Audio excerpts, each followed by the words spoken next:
Yeah, so it turns out that all computers that are running web servers are configured with a default name, and that name is usually localhost. So if I pull up a browser, I happen to be using Chrome, but I could use Safari or whatever else I have on my own Mac here, and I do http://localhost, one word, and then hit enter, what I'll see is this default page. So this is coming from a web server. It just so happens that that web server is running where? Okay, on my own laptop. Has nothing to do with the internet. I could unplug my cable now. I could turn off the Wi-Fi, and I could still actually interface with this development environment. And so that's what we're going to use it for. You don't strictly have to do this for the first project, but this is a nice and quick and dirty way of getting yourself up and running with a web server. So now we can get back to focusing on the web stuff and the development thereof. So what I'm actually going to do next is I'm going to grab the distribution code for tonight's lecture. So if I go to cs76.net, if you have trouble getting on Wi-Fi during the break, we can log in as ourselves if need be, or you can use your Harvard University ID and PIN. But we'll take a break in a little while and can field those kinds of questions. If we go to the course's website and go to lectures, I myself am going to scroll down to source code. I'm going to download a zip of that source code. Once I unzip it, it's going to end up on my desktop, and it's going to be a directory called source 0. And in there is all of tonight's examples in advance in case we want to pull up something that's been pre-written. And what I'm going to do now, for those less familiar, let's see. Actually, I'm going to do this the easy way. I'm going to open up my Finder. I'm going to go ahead and find my own personal jharvard directory. And I'm going to create in this directory a folder called Sites. Now, I had no idea that I was supposed to create a folder called Sites until I read this little cheat sheet that popped up automatically when XAMPP was installed. Now, tragically, there's a typo in the little cheat sheet here, and it says create a folder called sites-folder. There should be no dash. There should be no folder. It's just a folder called Sites. But now that I've done this, anything I put in there is going to be accessible on that web server running locally as though I had put it there via FTP or SFTP. All I'm going to do is start putting my files in there. So for simplicity, what I'm going to do is drag my source 0 directory into my sites directory so that for the rest of tonight, everything is in that folder. And now I argue that it's accessible via my browser. So let me prove that. Let me go back to my browser. Let me go to http://localhost. Unfortunately, I still see this default screen, and XAMPP has taken it upon itself to redirect me even more deeply into the server. But I'm going to say no. I want to go to ~jharvard and then hit enter. And now I see the contents of John Harvard's sites folder. And so what's in there now is my source 0 directory. And now we can resume our look at this really poorly implemented website for the course now that we have a web server running locally, now that I've copied the distribution code for tonight into that public directory, and now that I've pulled up the appropriate URL in my browser connecting to that local web server. All right. That was perhaps a lot that was new. Again, the project specification will recap any details you need to repeat yourself. But any questions, conceptually or technologically, as to what we just did? Yeah. Sure.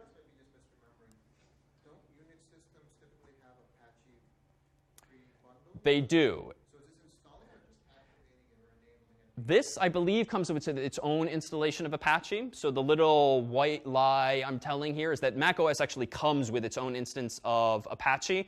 The upside of using XAMPP is that it works the same across various versions, Lion, Mountain Lion, of macOS. So there's many fewer technical difficulties that we've run into than having everyone turn on Apache, which is not turned on by default by Apple. And this way, too, when you upgrade macOS, XAMPP should not break on you because everything's isolated to one folder. Yes? So I don't know why I think my Apache is on. OK. Somehow I got a site folder inside my folder thing. OK. I can't open another site folder, so now it's not working. What should I do? OK. You have a sites folder called SITES. Yeah, exactly. And what's inside of that?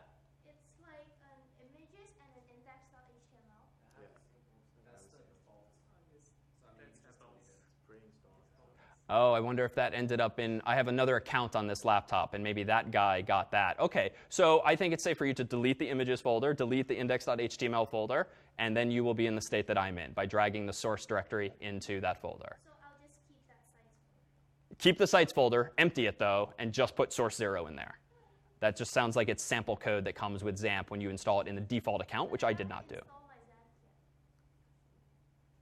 Then you have something else that's doing that. Let me propose that we will focus on that one-on-one at the break. How about? All right, excellent. See, corner case. So second white lie I've told tonight is that this does not simplify things. All right. Other questions? Other questions? All right. OK, so let me do this. In our source 0, whether or not you're using XAMPP or just following along visually or using whatever other web server you prefer to run on your own laptop, I'm going to go into my CS76 directory, and I'm going to go to the HTML directory, where here I see, albeit in a desktop browser, the exact same poorly designed website that we saw a moment ago in that screenshot of an iPhone. And indeed, if I right-click on here and choose View Page Source, or Control-click on your white background, you'll see that here's the source code for this page.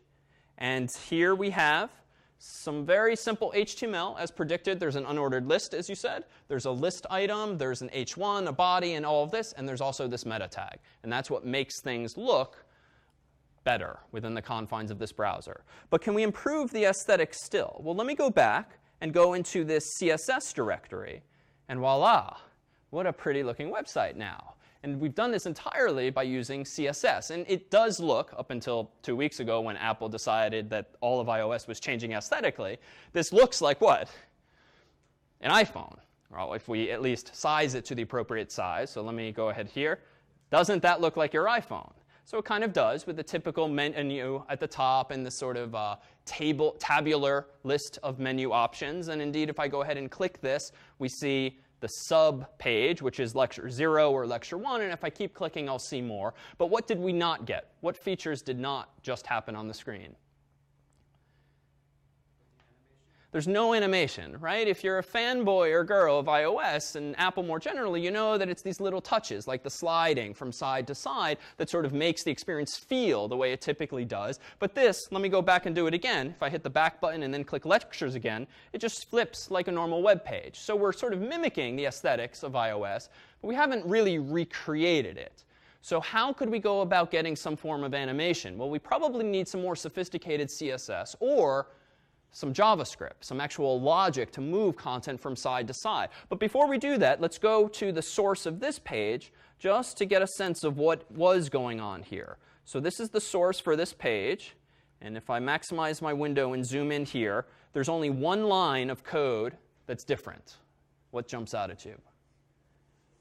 Yeah, so there's just the link tag up here, href equals ios.css. The relation is style sheet. So let's see what that is. Now, as you probably know from web development, I can just go up here, and I can say ios.css, enter, and I can see this page.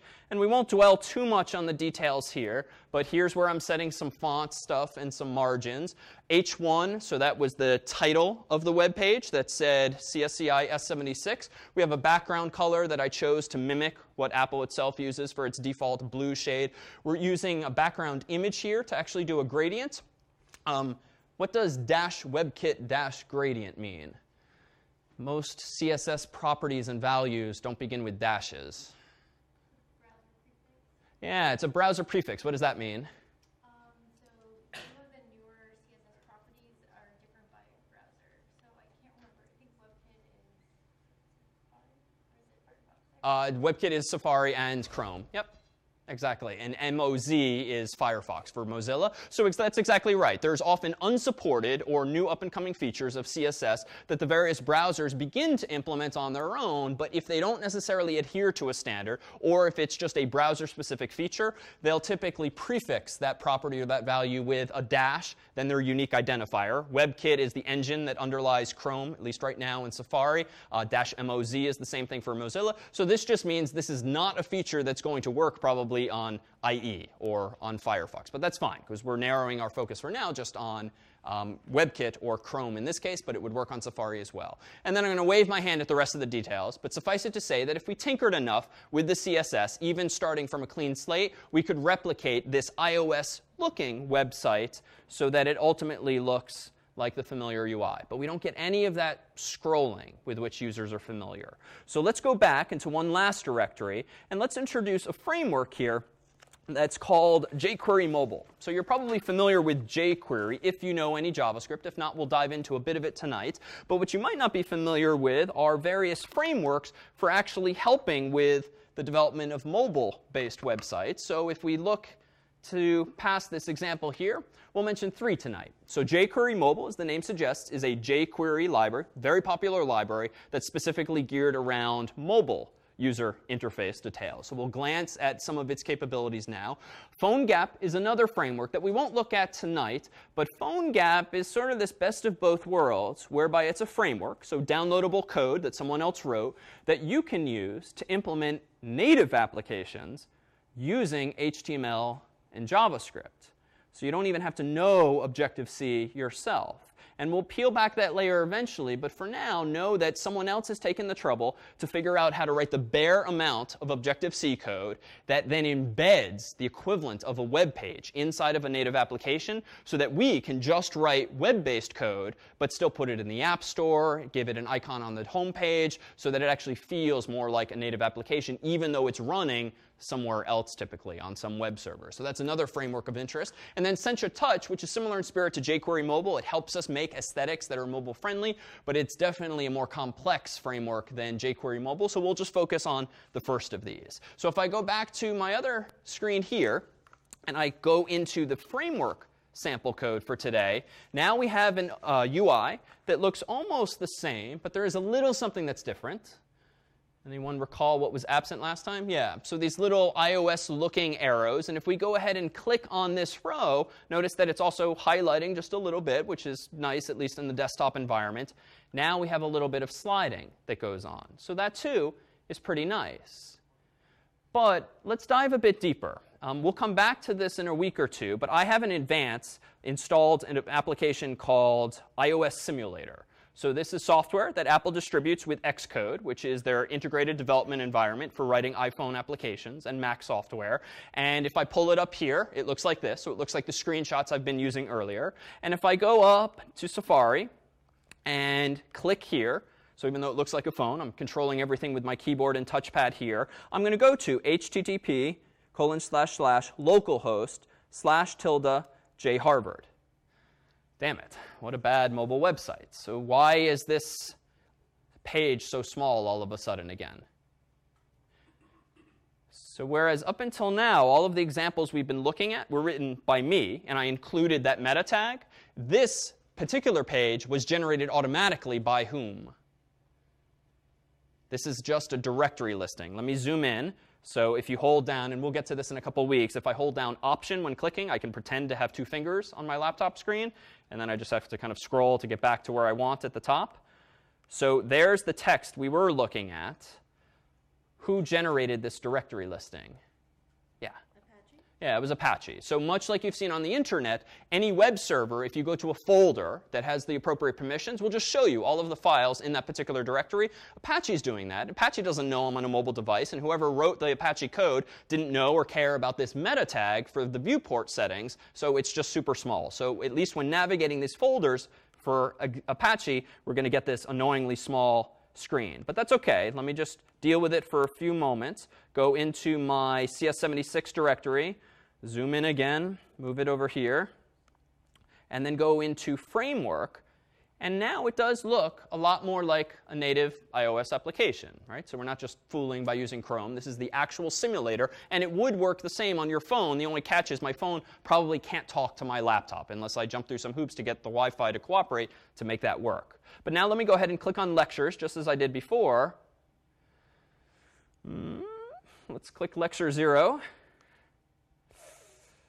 Damn it, I've paid a price again. What's happening?